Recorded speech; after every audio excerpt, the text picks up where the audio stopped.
السلام عليكم ورحمة الله وبركاته، ازيكم عاملين ايه؟ النهارده جاي لكم بقى فيديو جديد جميل.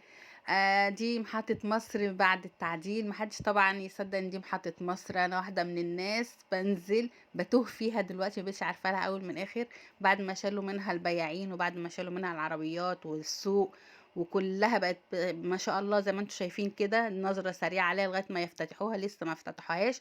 كل الجمال ده ولسه ما افتتحوهاش. اما لما يفتتحوها بقى والسوق يشتغل بقت تحفة فعلا. الواحد بينزل محطة مصر دلوقتي مش عايز يروح يركب، عايز يتمشى فيها كده ويتفرج على جمالها بعد ما عملوها. بص السور المنور ده كله في وراه السوق بتاع محطة مصر.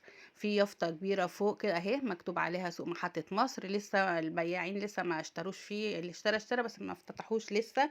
وهتبقى تحفة تحفة تحفة. هي من دلوقتي تحفة، بالليل تنزلوا منورة وشكلها جميل. بصوا بداية السوق ان شاء الله لما يفتتحوها كمان ابقى اصورها لكم واوريها لكم بعد ما اتصورت، وهتعجبكم جدا فعلا. بص حد يصدق ان دي محطة مصر؟ ده كنا بننزل ما بنعرفش اولها من اخرها من زحمة البياعين اللي فيها. دلوقتي ما تعرفوش اولها من اخرها من النظافة والجمال اللي هي بقت فيه.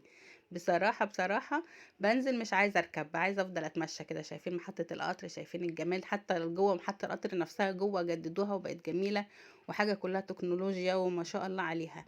ان شاء الله يعني اللي في اسكندريه ينزل محطه مصر يشوف الجمال اللي بقى فيها، واللي مش في محطه مصر وسمع عنها اهي محطه مصر لسه في حتت بقى لسه بيجددوا فيها اهي. دي ناحيه القهوه بتاعه العصافيري والقهوه العاليه، وفي المشاريع بقى اهي. وان شاء الله لما تتجدد هوريها لكم. مع السلامه.